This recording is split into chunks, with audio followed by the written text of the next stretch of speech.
Today, I wanted to talk about the most powerful source of energy that is out there. Right? If you can harness the power of this energy, then you like the magnitude of which you will transform is like beyond words.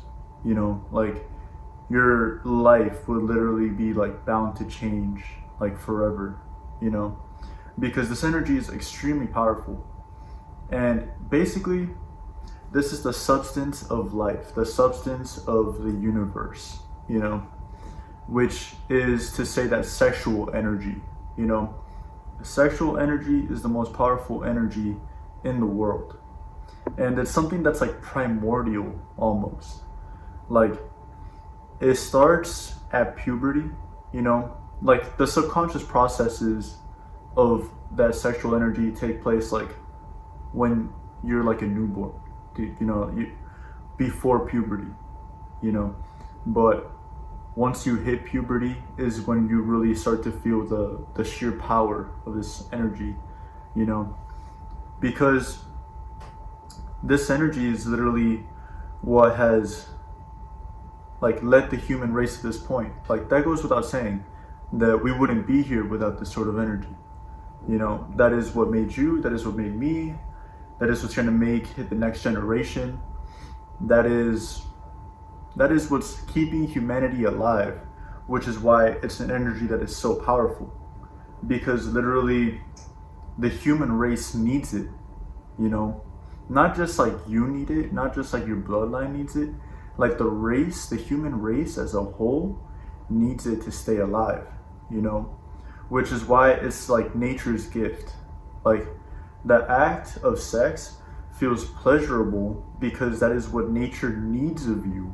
That is like nature's reward for bringing children into the world,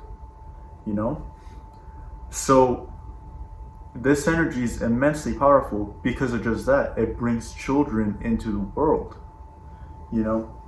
But sexual energy has a lot of different uses, It's not just to engage in sex. It's not just to bring children into the world. There's a lot of uses for it. Like the most famous example I can think of is Mike Tyson.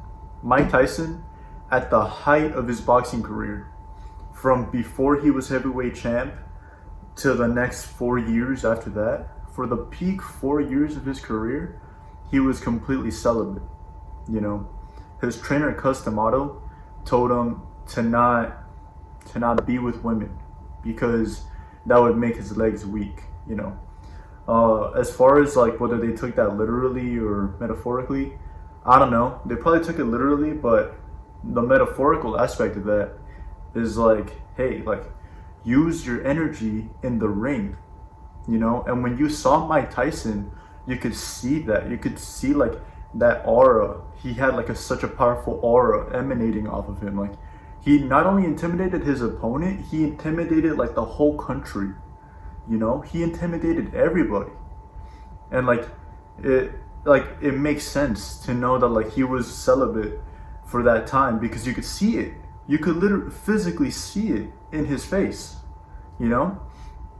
And like later he was asked about it in like an interview, and he said he was literally horny in like the ring, And so it's like it makes sense why he was so successful. Like it makes sense why he was such like an international superstar, is because he was using all of that energy to fuel his boxing, He was using all of that energy to fuel his efforts, And so it makes sense why he had such like a sheer impact on the world of boxing, popular culture, on like the country as a whole.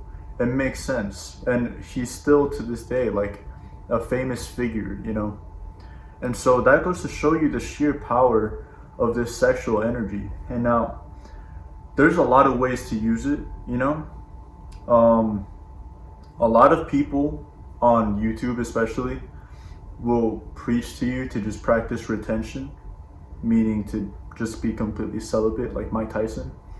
And the thing is, like, that does work you know? But I am more of the belief that you need to know how to handle that energy. You know, if you just let that energy sit within you, then like, but you don't know how to use it, you don't know how to move it around, then like it's gonna go stale. It's gonna rot inside you. It's gonna have negative effects in your life that you don't want. You know, you might be like frustrated, anxious, angry. Like you might experience a lot of adverse effects you don't want to experience, just because you're holding in all of this energy that you don't know what to do with. You know, Mike Tyson used that energy in the gym. He used that energy in the ring. He knew where to put that energy. He put that energy in his interviews. You know, he knew exactly where to put that energy, and that goes to show the great impact that he had, because all of that energy was directed towards a goal, you know, towards a specific outcome. Like, I'm gonna get a great workout today.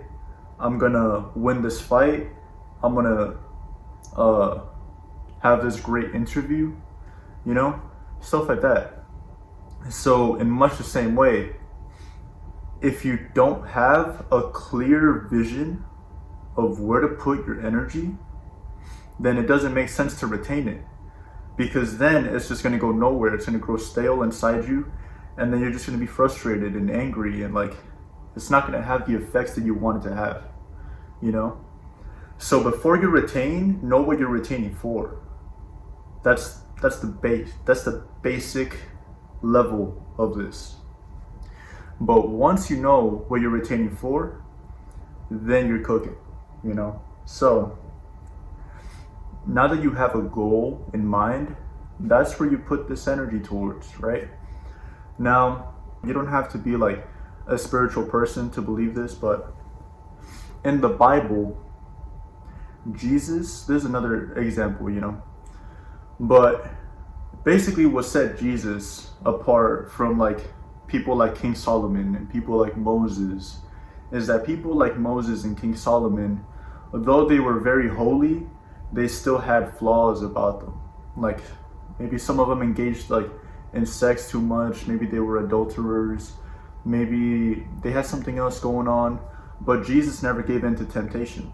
You know, that's what made him the chosen one. That's what made him the Messiah, is that he never gave in to temptation, you know? And that's really what set him apart from all the other like holy people, you know? And that's the story how it goes, that for 40 days and 40 nights in the desert, he was constantly tempted by the devil every single day. And he just never gave in. And through never giving in, he became like literally the most influential man in the history of man, you know? He became the Holy One, the Messiah. He got everything. He got all the rewards from just not giving into temptation, you know? But that goes to show he had all of that energy, you know? It, like, again, we don't know how he was tempted, but it, like, you could interpret that as he was tempted sexually, you know? We don't know. But that goes to say that he was tempted every single day, and he just kept that energy inside him. And through keeping it inside him and putting it towards a goal, a single goal being like his teachings, then he got everything. He got all the rewards, you know? So by knowing what to put your energy into, that is how you get the outcomes that you want. You have to gain clarity upon your goals, you know? You don't want to you don't want to like hold in all of this energy for no reason. And now let's say like, okay, I don't know what I'm going to put my energy into. I'm just going to be releasing. Then it's still like, you shouldn't just release.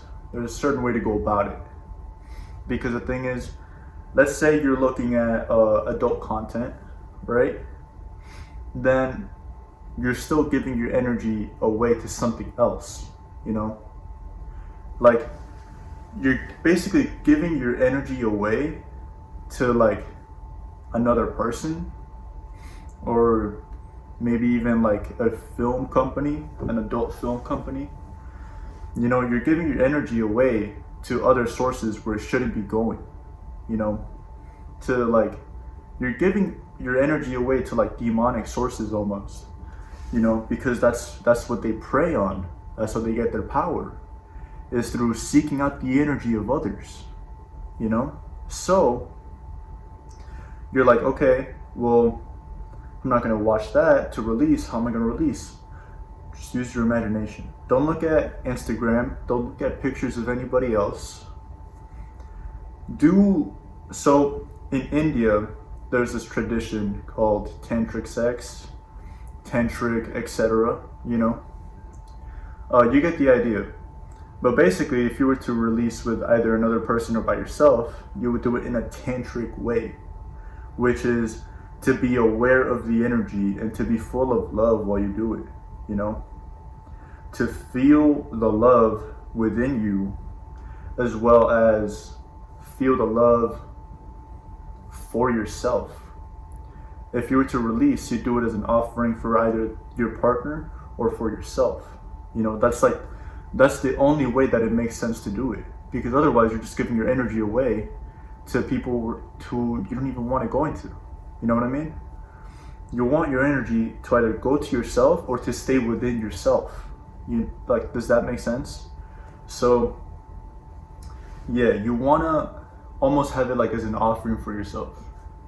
And be like I love myself like so much. You know?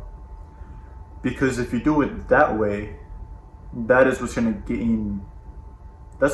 you the best outcomes if you were to do that, and if you were to not retain. But if you were to retain, you would need to put it to a specific outcome or goal. All right? So that's all I want to say for this video. I hope this made sense. If you have any questions, leave them in the comment below, as well as criticism, stuff like that. Please remember to like, comment, and subscribe. All right, hope you're having a great day. Hope this helped. Bye-bye.